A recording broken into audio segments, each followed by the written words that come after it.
గోదావరి నదీ తీరాన ఉన్న ఆ పల్లెటూరు ఒకప్పుడు పాడి పంటలతో కళకళలాడేది. కాని వరుసగా 3 ఏళ్లు వానలు పడక తీవ్రమైన కరువు వచ్చింది. ఊర్లో రైతులందరి పొలాలు ఎండిపోయి బీటలు వారాయి. పశువులకు తాగడానికి గుక్కెడు నీరు కరువైంది. ఆ ఊర్లో సీతయ్య అనే ఒక పేద రైతు ఉండేవాడు. అతనికి సొంత పొలం లేదు. ఊర్లో ఉన్న పెద్ద జమీందారు భుజంగరావు దగ్గర కౌలుకు పనిచేసేవాడు. భుజంగరావు చాలా క్రూరుడు, పరమలోభి. సీతయ్య పగలంతా పనిచేసినా జమీందారు ఎక్కువ భాగం లాగేసుకునేవాడు. సీతయ్యకు మిగిలేది కన్నీళ్లే. సీతయ్య భార్య పార్వతమ్మ ఎంతో మంచిది. భర్త పడే కష్టాన్ని చూసి కుమిలిపోయేది. ఒకరోజు ఉదయం, ఏమండి, ఊళ్ళో చుక్క నీరు లేదు. అసలే కరువు కాలం. ఇంట్లో చూస్తే పిడికడు గింజలు లేవు. మన పిల్లలు రాము, మళ్ళీ ఆకలితో అల్లాడిపోతున్నారు. వాళ్ళ ఆకలి ఎలా తీరేది? ఈ కరువు మన ప్రాణాలు తీసేలా ఉందండి. బాధపడకు పార్వతి, ఆ దేవుడు కళ్ళు లేనివాడు కాదు. ఏదో ఒకరోజు మన మొర వినకపోడు.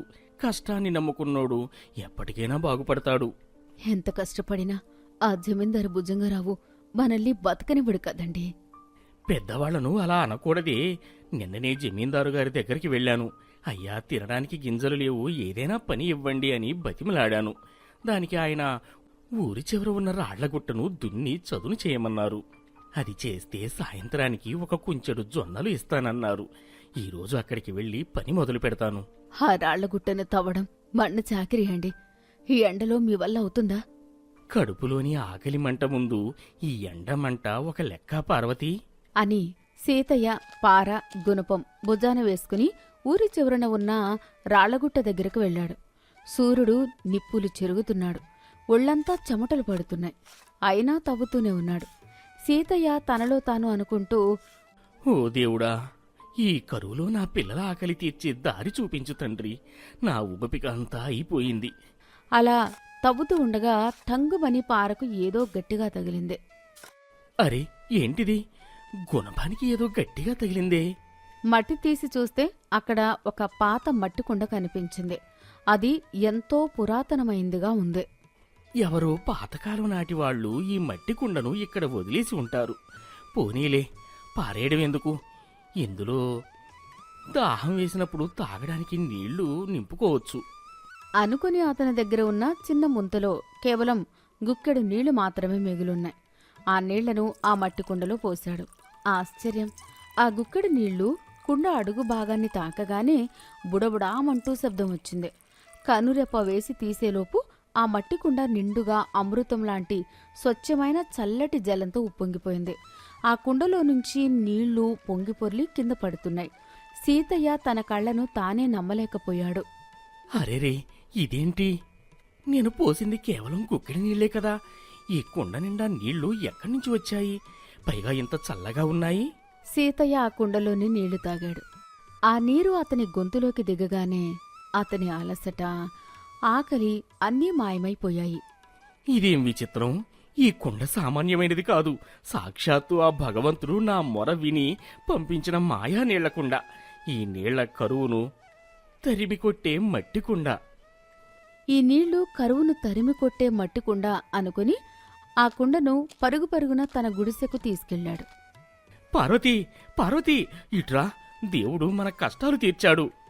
పార్వతమ్మ కంగారుగా బయటకు వచ్చి, ఏవండి, ఇంత ఎండలో పరిగెత్తుకుంటూ వచ్చారు, ఆయాసపడుతున్నారు.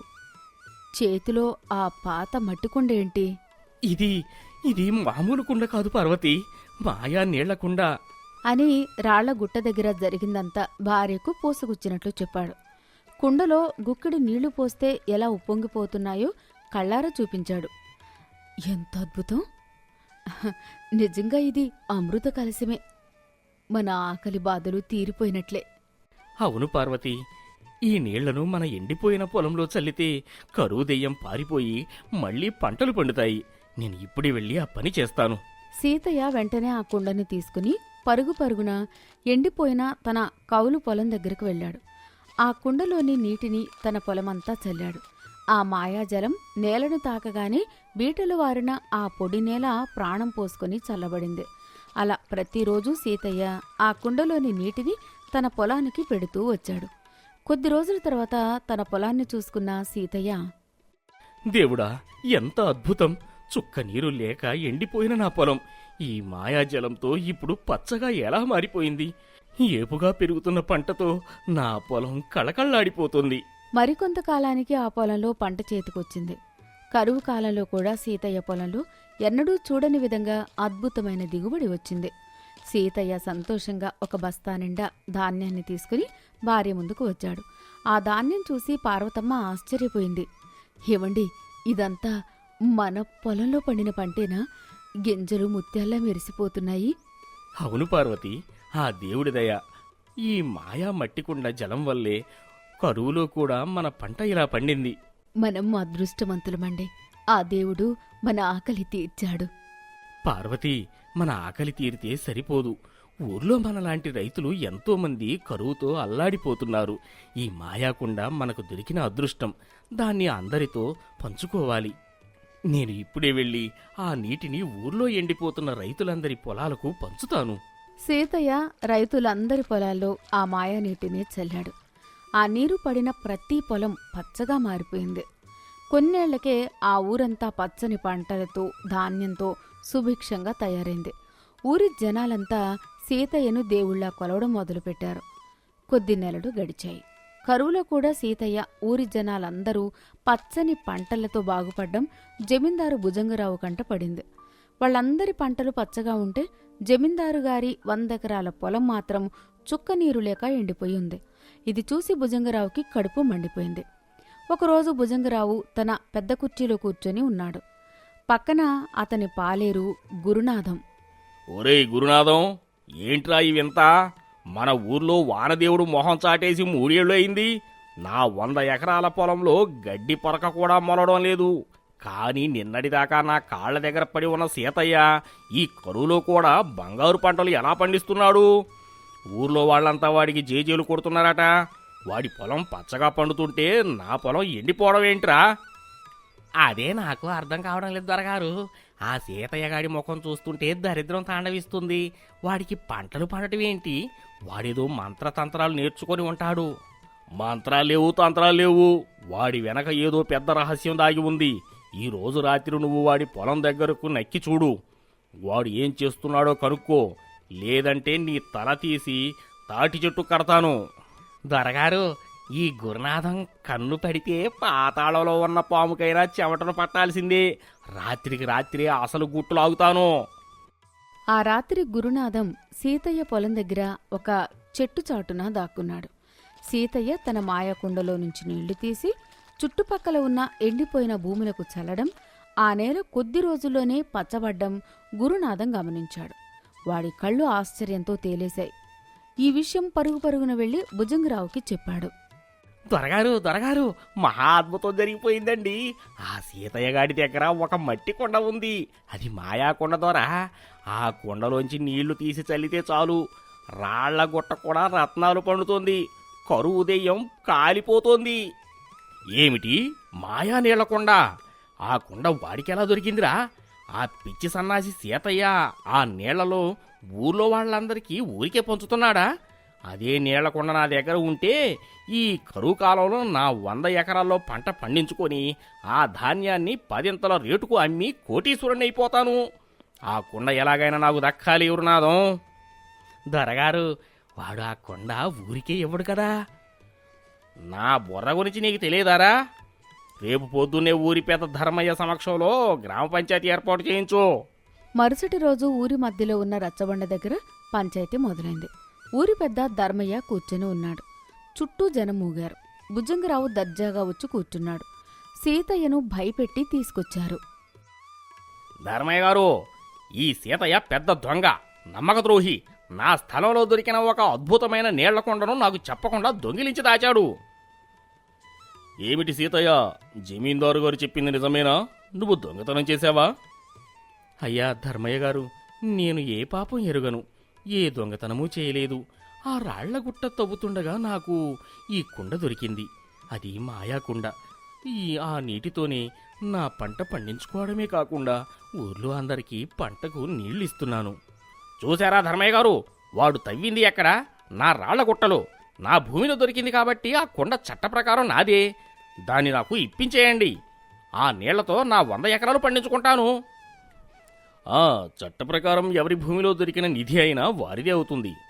సీతయ్య, జమీందారు గారు చెప్పేది న్యాయమే. ఆ మాయాకుండను జమీందారుకి ఇరికిచ్చేయి. అయ్యా, అది నా దగ్గర ఉంటే ఈ ఊరందరికీ కరువు తీరుతుంది. ఆయన దగ్గర ఉంటే ఆయన పొలం మాత్రమే పండుతుంది. నోరు మూయి సన్నాసి, నా భూమిలో దొరికిన వస్తువు నాది. గురునాథం, ఆ కుండలు లాక్కో. సీతయ్య బాధగా ఏడుస్తుండగా గురునాథం వెళ్లి ఆ మాయా నీళ్లకుండను లాక్కొని జమీందారు చేతిలో పెట్టాడు. బుజ్జంగిరావు ఎంతో సంతోషంగా ఆ కుండని తీసుకుని ఎండిపోయిన తన 100 ఎకరాల భూమి దగ్గరకు వెళ్ళాడు. ఇక నా పంట పండింది. నా 100 ఎకరాల్లో ఈ నీళ్లు చల్లితే ఈ కరువులో కూడా నా పొలంలో అద్భుతమైన బంగారపు పంట పండుతుంది. గురునాథం, తీసుకో. ఈ కుండలో నీళ్లతో మన పొలమంతా నీళ్లు చల్లు. అలాగే దొరగారు. గురునాథం ఆ కుండలోని నీటిని బుజ్జంగిరావు పొలంలో చల్లడం మొదలుపెట్టాడు. ఆ కుండలో నుంచి వచ్చిన నీళ్లు నేలను తాకగానే అవి చల్లటి నీళ్లలా కాకుండా మరుగుతున్న వేడి నీళ్లలా, నిప్పుల వానలా మారిపోయాయి. అమ్మ బాబోయ్ దొరగారు, ఇవేంటి? నీళ్లు కావు, నిప్పులు. నా చేతులు కాలిపోతున్నాయి. ఒరేయ్, ఏమైందిరా పిచ్చివాడా? ఆ కింద పడిన కుండలో నుంచి వేడి నీరు ఉప్పొంగి బుజ్జంగిరావు 100 ఎకరాల పొలమంతా వ్యాపించింది. మిగిలి ఉన్న ఆ కాస్త భూమి సారం కూడా మాడిపోయి పొలమంతా నల్లటి బూడిదలా, పనికిరాని ఎడారిలా మారిపోయింది. ఆ దృశ్యం చూసి బుజ్జంగిరావు గుండె ఆగినంత పనైంది. అప్పుడు ఆకాశంలో మేఘాలు కమ్మి ఆ మాయాకుండ నుండి ఒక ఆకాశవాణి ఉరుములాంటి గొంతుతో ఇలా వినిపించింది. ఓ దురాశపరుడా, నేను సాధారణమైన కుండను కాను. భగవంతుడు పంపిన ధర్మకలశాన్ని. కష్టపడేవాడి చేతిలో, ఇతరుల ఆకలి తీర్చాలనే మంచి మనసున్న సీతయ్య లాంటివాడి చేతిలో మాత్రమే నేను అమృతాన్ని ఇస్తాను. నీలాంటి స్వార్థపరుడి చేతిలో, అత్యాశపరుడి చేతిలో పచ్చని పొలాన్ని కూడా బూడిద చేస్తాను. నీ అహంకారానికి, నీ లోభితత్వానికి ఇదే సరైన శిక్ష. క్షణాల భుజంగరావు పొలం పనికిరాని రాళ్ల గుట్టల్లా, శ్మశానలా మారిపోయింది. అతని గర్వం అణుగుకుపోయింది. భుజంగరావుకు అప్పుడు కనువిప్పు కలిగింది. అయ్యో దేవుడా, నేను ఎంతటి పాపాత్ముణ్ణి! అత్యాశకు పోయి నా చేతులారా నా జీవితాన్ని, నా భూములను నాశనం చేసుకున్నాను. పేదవాడి కడుపు కొడితే ఎంత పాపమో నాకు ఇప్పుడు తెలిసొచ్చింది. భుజంగరావు ఏడుస్తూ పరుగు పరుగున వెళ్లి రచ్చబండ దగ్గర ఉన్న సీతయ్య కాళ్ళ మీద పడ్డాడు. ఇది చూసి ఊరి జనమంతా ఆశ్చర్యపోయారు. సీతయ్య, నన్ను క్షమించు సీతయ్య. నువ్వు దేవుడివిరా. నా దురాశ వల్ల ఉన్నదంతా పోగొట్టుకున్నాను. ఈ మాయాకుండ నాకొద్దు. నీలాంటి పరోపకారి దగ్గరే ఉండాలి. దీన్ని తీసుకో సీతయ్య. నన్ను ఆ దేవుడు కఠినంగా శిక్షించాడు. అయ్యా దొరగారు, ఏమైంది? నేను మీకు సాయం చేస్తాను అని సీతయ్య తన మంచి మనసుతో ఆ కుండని తీసుకుని భుజంగరావు పాడైపోయిన పొలానికి వెళ్ళాడు. మనస్ఫూర్తిగా దేవుణ్ణి ప్రార్థించి ఆ మట్టి కుండలోని పవిత్రమైన నీటిని ఆ బూడిదైన పొలంలో చల్లాడు. ఆ తర్వాత కొన్ని రోజులకు ఆ పొలం మళ్లీ పచ్చగా సారవంతంగా మారింది. తప్పంతా తెలుసుకున్న భుజంగరావు నేరుగా సీతయ్య గుడిసెకు వచ్చాడు. సీతయ్య, నీ చలవ వల్ల నా పొలం మళ్ళీ పచ్చబడింది. ఎన్నాళ్ళు నా కళ్లను కమ్మిన అహంకారం, స్వార్థం ఇప్పుడే తొలగిపోయాయి. నా తప్పును క్షమించి నన్ను మనిషిని చేశావు. అయ్యా దొరగారు, దేవుడు మీకు మంచి మనసుని ఇచ్చాడు. ఇక ముందు మన ఊరి జనాల కష్టం తీర్చడానికి మీ వంతు సాయం చేయండి. అదే 10,000. అవును దొరగారు, ఆశకు అంతుండదు. దానం చేసే గుణానికి మించిన ఆస్తి లేదు. మీ మనసు మారింది. ఇక ఈ ఊరి రాత కూడా మారుతుంది. ఎంత గొప్ప మాట చెప్పావు పార్వతమ్మ. డబ్బు కంటే మంచితనమే గొప్పదని నిరూపించారు మీరు. నా ప్రాణం ఉన్నంత వరకు ఈ ఊరి జనాలకు సేవ చేస్తూనే ఉంటాను. అప్పటి నుండి భుజంగరావు తన గర్వాన్ని, లోభిత్వాన్ని వదిలేసి సీతయ్యతో కలిసి ఊరి జనాలందరికీ సాయం చేయడం మొదలుపెట్టాడు. తన 100 ఎకరాల్లో పండిన పంటను పేదలకు పంచాడు. ఆ మాయా మట్టికుండ సహాయంతో ఆ ధర్మపురి ఊర్లో ఎవరికీ కరువు బాధ లేకుండా సీతయ్య అందరినీ కంటికి రెప్పలా చూసుకున్నాడు. ఆ ఊరు భూలోక స్వర్గంలా మారిపోయింది. నీతి, నిజాయితీ, పరోపకారం ఉన్నచోటే అదృష్టం నిలుస్తుంది. సంతృప్తిని మించిన సంపద లేదు. స్వార్థంతో, అత్యాశతో ఇతరుల ఆస్తిని లాక్కోవాలని చూస్తే దైవశిక్ష తప్పదు.